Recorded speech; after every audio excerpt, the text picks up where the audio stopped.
I'm Lannan. He's Giles. This is Lannan and Giles Unscripted. Today I'm going to talk a little bit about a newspaper that has shut down in a major city in America, how perhaps we're not ready to file our taxes this year, and a key member of Congress who has announced he will be retiring. Duncan, what do you have? Basically, I want to talk. I'll be talking a little bit about the situation in Minneapolis from a law enforcement, what I know about law enforcement perspective type thing. The flood of federal employees out there, good people who deserve and why they should be hired. And then my final thought is going to be a little surprise to folks. Okay, then we'll talk about that and have a few news items that did not make the mainstream media as we once again head toward a new podcast.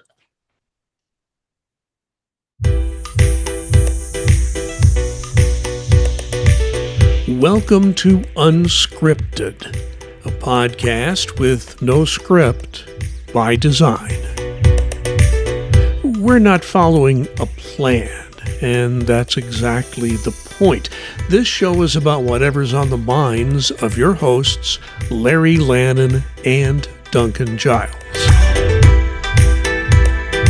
We'll dig into what's happening in the world, and just as importantly, what isn't making headlines this week. So, with that, let's get started. The conversation could go anywhere because we go wherever the microphones take us. Here's Larry Lannan and Duncan Giles. Well, today is Friday, January 9th, 2026, and this is the Lannan and Giles Unscripted podcast. Duncan Giles, welcome back. Thanks, Larry. It's always good to be here. So we have a lot to talk about today. I'm going to talk a little bit about the news business. It continues to change and not necessarily in a positive way, but I'll give you the first shot at talking about what you'd like to discuss. Yeah, the main topic for me is the shooting in Minneapolis by the ICE folks, and I want to basically look at this from what I know about law enforcement, how they should operate and how they should do things. I've grown up with police officers in my life, whether it be our local police department, whether it be our sheriff's department. Basically, from the time I was knee high, I knew people. I played in a police athletic league in my early 20s. The business that my family operated, we sponsored a team. I played on it. They jokingly had me put Steinbrenner on my jersey as owner, quote unquote. So, and all through my career, I've known, at first local and then got to know federal law enforcement officers from the IRS folks at Treasury Inspector General, the TIGTA folks, the own IRS criminal investigation folks, to folks in Customs and Border Protection, who are good folks, who are the ones who protect the border, not the ones who, not Custom and Border Patrol, which is totally different. And in all of those, they have specific rules they use for deadly force. And from every video I've seen, and I'm making this determination on my own, but from every video I've seen, this did not justify in any way, shape, or form the use of deadly force. There are other things that could have been used as a deterrent.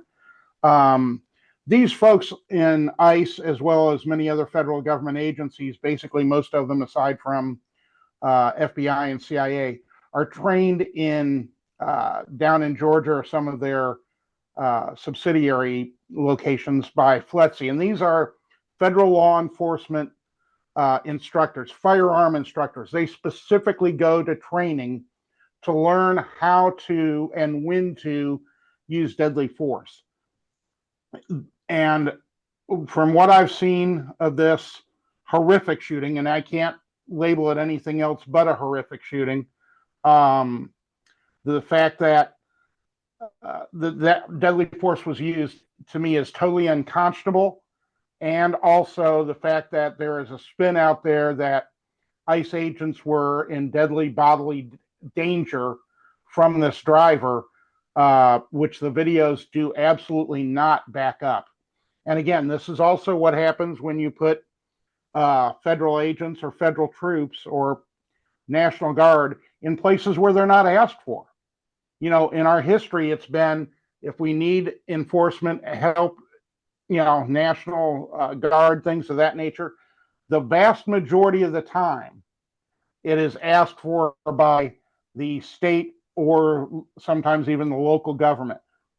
But when you get to a point where you're basically inflicting federal government agents onto a onto an area where they're not asked for and not wanted, this type of situation, unfortunately, is almost inevitable, as we saw also in Portland. There was a recent shooting that they're saying were gang members that were trying to escape. We don't illegal alien gang members that were trying to escape. And you have to wonder, with all the spin that goes on, is this actually true? And I hate that the federal government is being doubted by what they're saying, but you can't help but doubt it based on the evidence that you see. So I'm very upset and disappointed in the actions of a few, not all, because the vast majority of federal agents know what they're doing and do it correctly. But these ICE agents just seem to have either not gotten trained or forgotten their training or just totally disregard it. And I think that is, it can't be allowed to happen. Well, Duncan, I've got a couple of ways I look at this. A couple extra things, ways I would approach this. Number one is that the original idea of enforcing immigration laws was that, we would find people with criminal histories or who are committing criminal acts, that sort of thing. Right. What has happened instead is that the White House has put out a quota for the number of arrests they want. Now, Duncan, you and I both worked in the federal government. If your superiors tell you that they want a certain number of arrests, guess what? You will make a certain number of arrests. Exactly. Now, that doesn't necessarily mean that's a good idea. It certainly doesn't mean you're necessarily going after the worst of the worst. So that I think is a big part of this problem. These ICE agents are not really trained to do this kind of thing, and they're hiring so many people so quickly that some of the background investigations are not being done the way they should be done. There are just a lot of Yep. moving parts that are a problem there.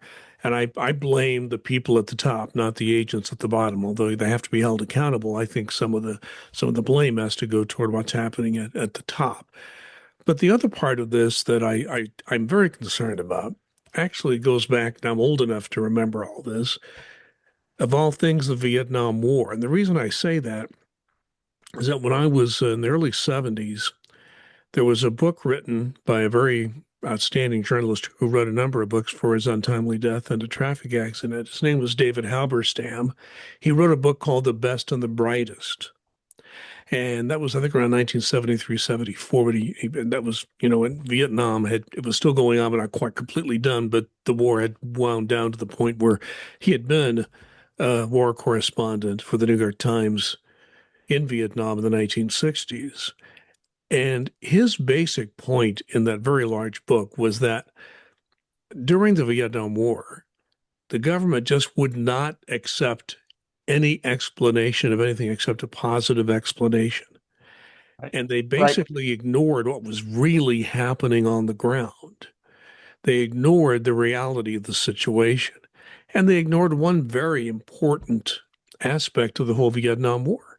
It's kind of like if you watch the movie Gandhi years ago, there's a scene in there where Mahatma Gandhi simply tells the British, someday you're going to have to leave. And they laughed like, what, the British are going to leave? They said, yes, someday you will leave. And we will be left with this. You can't stay here forever. And we all know that, of course, was true. Well, the same with Vietnam. You know, we were just there for a particular purpose, and we were at some point going to leave. Under what circumstances, wasn't the best, of course, but we still had to leave. And I worry that we're getting to the point where we're not facing reality and we're not telling people the truth. That's what happened in Vietnam, and it ended badly. And I fear very much we're headed in the same direction. Yeah, speaking of Vietnam, my dad, who was a World War II veteran, very, very much staunch American, told me when I was young, and I was just a little bit too young for the draft. He said, if Vietnam is still going on when you get to draft age, I am shipping your ass to Canada. I remember that exact quote. I was probably 12 years old or so. So it was just the tail end of Vietnam, 11 or 12, because he knew, he could see that what was being told to the American people was not the actual, what was actually happening over there. And, I think that, we've gotten so many situations now where we're seeing this, it just becomes a shame because the government should be something that you can believe in. Skeptical of? Absolutely. A healthy skepticism is always good for a government. And But when, yeah, credibility is something you if you don't have once you lose credibility, yep, you don't get it back. yep, And absolutely. that's the problem. Duncan, I'm going to move to another issue, and I've talked about this before. This idea of the news business and newspapers. I don't know if you're aware of what just happened in Pittsburgh, Pennsylvania. Yep, I saw that. The Pittsburgh Post Gazette, the city's largest and oldest newspaper, is going to close down as of May 3rd of this year. This is a 240-year institution. And there are several moving parts as to why this happened. They have had financial losses. That's not a dispute, but there was a labor dispute going on, and there was an adverse Supreme Court ruling toward the management of that newspaper, and basically reinstated a contract that had been in place in 2014, which the company said they couldn't abide by. So we had a labor management dispute. We had losses piling up. And now that newspaper is going to be a thing of the past. There are some other news sources that will be. Pittsburgh's a major city. It's the Yep, first major city without a daily newspaper, at least some days of the week having a printed newspaper. There'll be some other news outlets. There's some online outlets. There's an NPR station and an online investigative news outlet. But as far as some kind of daily news like a newspaper, a thing of the past for Pittsburgh. This is a terrible situation, and I fear that we'll see this happen in more cities around the nation.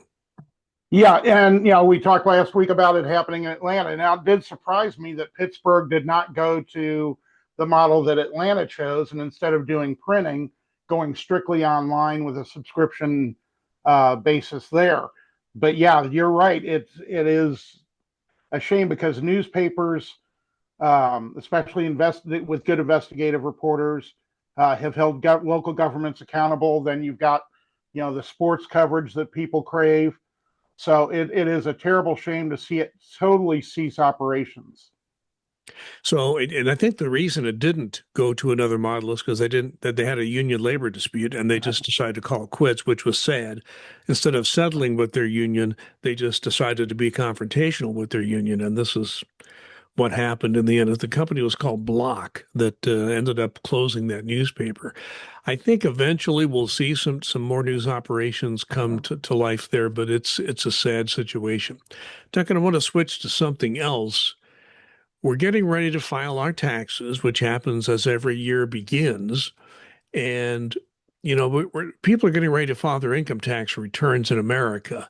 The question is, IRS as an agency has 25% fewer employees now than they had a year ago, 25% less.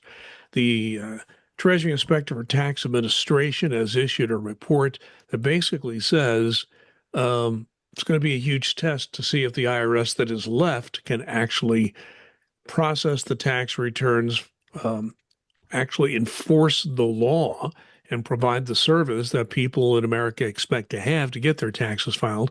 On top of the fact, we have a lot of new tax laws that were passed last year.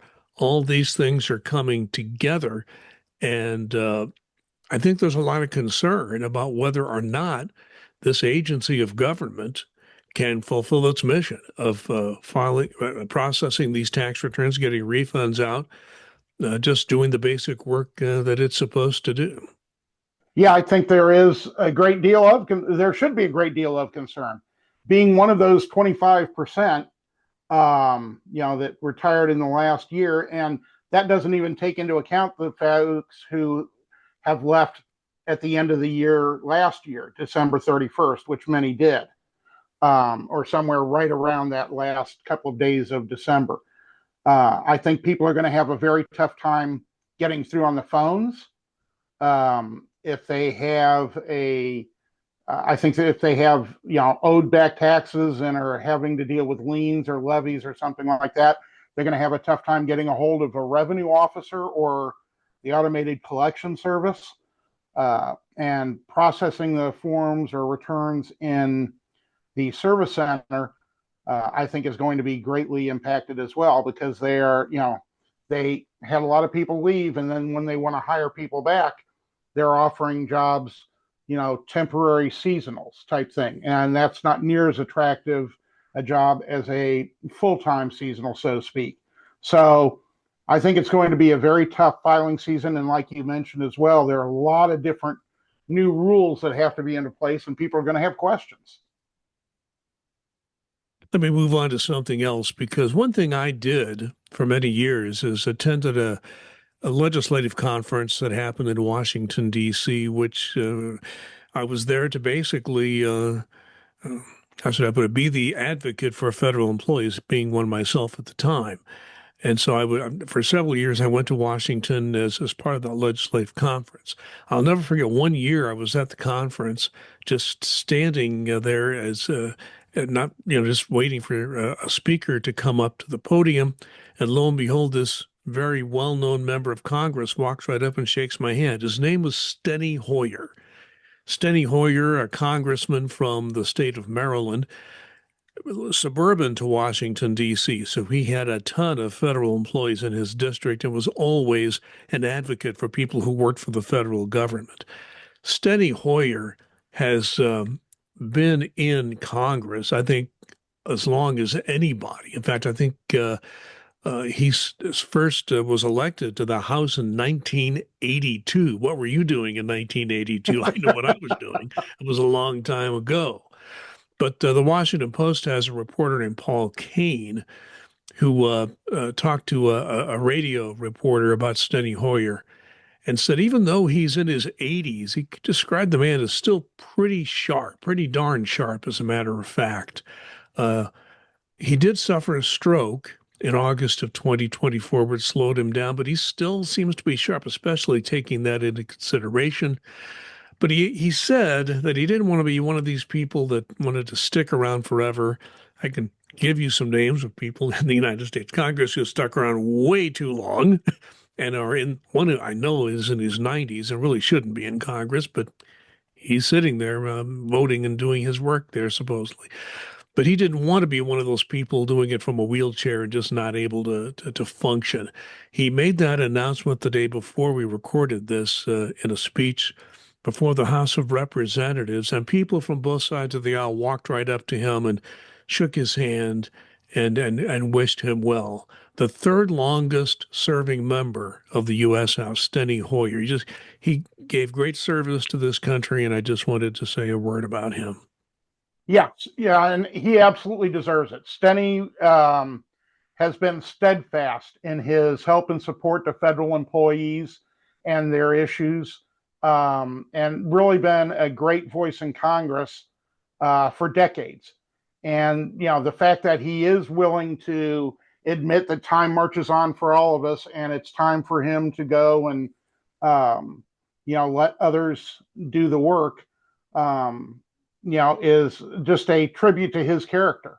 Instead of, like he said, we have way too many members of Congress that still are, it's like, are the aides and staff propping them up so they can vote and telling them what to do, things of that nature, because we need fresh blood in Congress. But Steny has been great. I've met him a few times. Always been very gracious and just a true stalwart for federal employee issues.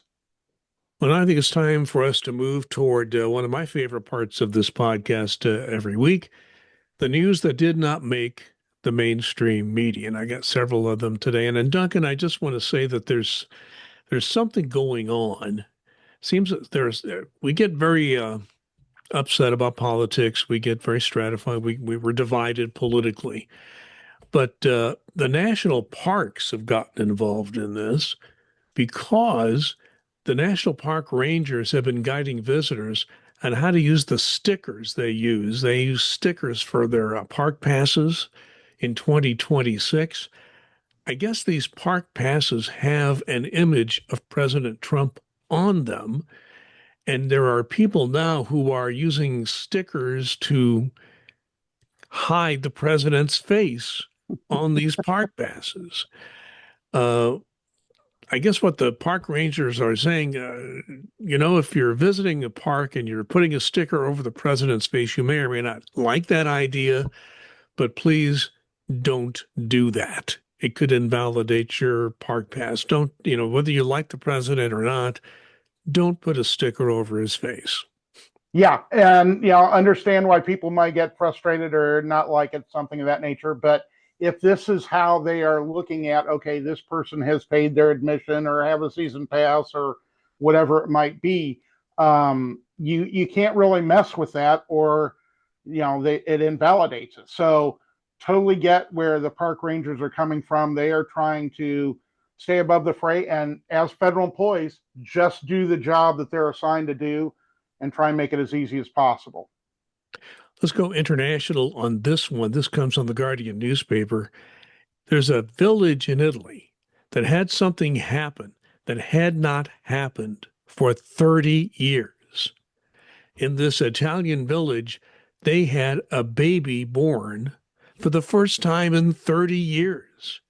There are only 20 people that live in this Italian village, and they've had their first birth in 30 years. So maybe there's hope that maybe this village may continue more than a few more years. Well, they better have a few more people than 20, and one birth in 30 years is not going to really sustain that village. So they better get busy. But no, that's showing a lot of there's a lot of birth decline in many parts of the world. Even in China, you get, they're trying to reverse their policy. It was always one child per person, and now they're like, no, no, no, have more, because basically it's starting to go down. So this it was probably a surprise when they had a pregnancy, I would imagine, if it's the first one in 30 years, and hope it's the first of many for that village. So they're up to 20 now with the arrival of baby Laura. That was the baby's name. So big celebration in that little Italian village. I can't even pronounce this. I'm not going to try. I'll butcher the Italian name, but that's. I just thought that was especially with the talk now about exactly what you mentioned, population. Look at China. They had a population boom. They were trying to tamp it down. They went to the one-child policy, and I realized, ooh, that's you do that too long. And they put incentives for people not to have children, more than one child. So, if you incentivize people to have children, they are more likely to do that. So, yeah, that's in many parts of the world that is a concern, especially for societies where they don't welcome people from outside their country, Right. immigration. Interesting stories from the Reading Eagle news service. A man apparently stole two mandolins from a New Jersey music shop. Well, just a few days later, he returned them with an apology note and a box of chocolates, claiming he was intoxicated during the theft. He's sorry. But the mandolins are back. Okay. And the thing is, he's intoxicated, but it was a good idea not to just take one mandolin, but two. And then once he's sobered up, he's like, I've got two mandolins. What am I doing with these? How did they? He And, was understand. And again, spent part of my youth working in a restaurant and bar environment. And yes, drunks will do some very silly things. But, trying to break into a music store and stealing two mandolins, it would be very interesting to see what the thought process was at that time. Well, during the time you were managing these establishments, I'm sure you never had anybody return a stolen item with an apology. No, we very few times did we get apologies, period, for anything that people have done. But we did have some contrite people come back the next day after they had been drunk and stupid, and in some cases had to be escorted out and apologized. And, okay, just try and remember your limits, and we'll try and monitor your limits as well, so this doesn't happen again. Yeah, so yeah, you're doubly drunk if you take two of them, I guess. If you take it one, maybe that was a better explanation. I know you and I have been dog owners in the past. Um, there's been a new study done about gifted dogs, and it's a scientific study that was just published in a science journal. What it says is that there are gifted word learner dogs that can learn the names of new toys simply by overhearing their owner's conversations. It's a cognitive trait that we thought were basically held by human toddlers. Obviously, anybody who's been a parent probably knows that. But now there's some research to indicate that dogs have that same sort of human toddler intuition or ability to recognize the names of toys. I thought that was interesting. That is very interesting. Yeah, because some dogs can be very sharp, others not as not as sharp as not the sharpest tools in the drawer. But yeah, they dogs can be very, very smart, trained to do a lot of different things. So that does not really surprise me for some of them. Well, Duncan, I want to. This is probably my favorite. This was from an international news agency. I hope I'm pronouncing this correctly. The Anadolu Agency. What they have done is they've tried to look at news headlines, either newspapers or online services, news headlines from all around the world in 2025. They had a long list of them. So I thought I'd just pick out a few. These are some of the headlines, excuse me, headlines that you saw in newspapers or news items in the world during 2025. Here's the first. Escaped monkey captured with cup of coffee. Grandfather picks up wrong child from daycare. Zoo asks for pet donations. Man unknowingly buys his own stolen car. And finally, Italian village bans illness. If you're sick, you're not allowed to come. Do you have a favorite Those from there? interesting headlines, and some probably very interesting stories behind them. I didn't know you could ban illness. I would love to be able to do that, but so I guess if they ban the illness, they can go down to the other Italian village that only has 20 people and maybe add to their population. Well, Duncan, we're going to wrap this podcast up with a joint announcement, and I'm going to let you start off.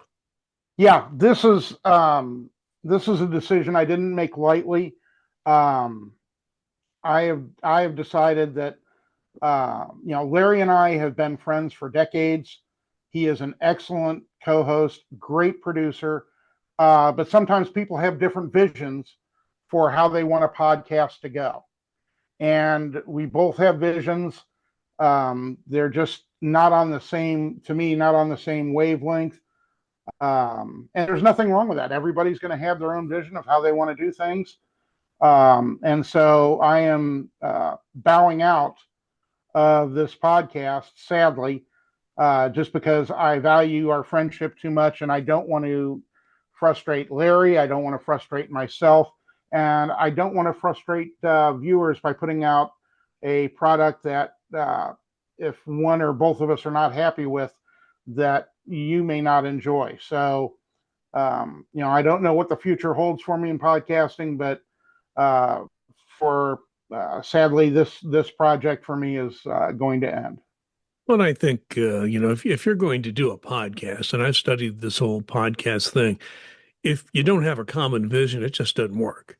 And as you can tell, if anybody who's been a fan of this podcast, sometimes Duncan and I are just kind of going off in different directions. And the effort to kind of put it on one track has just not worked very well. We did that for a very long time with another podcast that we did before.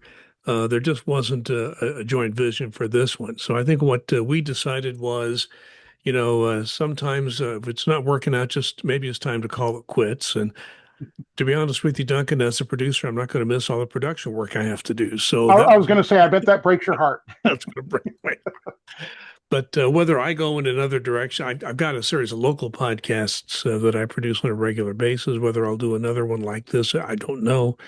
We'll just have to see. But I think the main thing is Duncan's a good friend of mine. We've tried this, I think the recognition that something's just not working the way we envision it is the best way to come to a conclusion. So this is our final podcast for the Duncan, Larry, Lannan, and Giles Unscripted podcast. It was definitely unscripted, and maybe that was the problem. We didn't have enough of a script. If we'd have had one, maybe it would have been a different outcome. So I want to thank there's the vision issue right there. the vision thing, as George H.W. Bush used to call it. But no, I appreciate the fact that you were willing to put the work into preparing for this every week, and we tried our best. Sometimes things don't work out, and it's best to recognize that. And we do thank everybody. We've got a small but loyal group of people that have been Absolutely. watching and listening, and we appreciate that very much. We thank you for that. But stay tuned. Maybe, Duncan may try something. I may try something like this in the future. I still have my local podcast that I produce if you have an interest in what's happening in Fishers, Indiana. If not, I'm not sure it'll be much interest to you, but I'll continue that podcast series. So to everybody, this is our final podcast. So Duncan, any final thought before we wrap it up for good? No, I want to echo the folks that have been here, have viewed either one or many of our podcasts. We just want to say thank you, thank you, thank you from the bottom of our heart. We do appreciate it. And that's what we tried to do, the best we could do for you each and every week that we put one out. So this is it. This is the final message from Lannan and Giles Unscripted.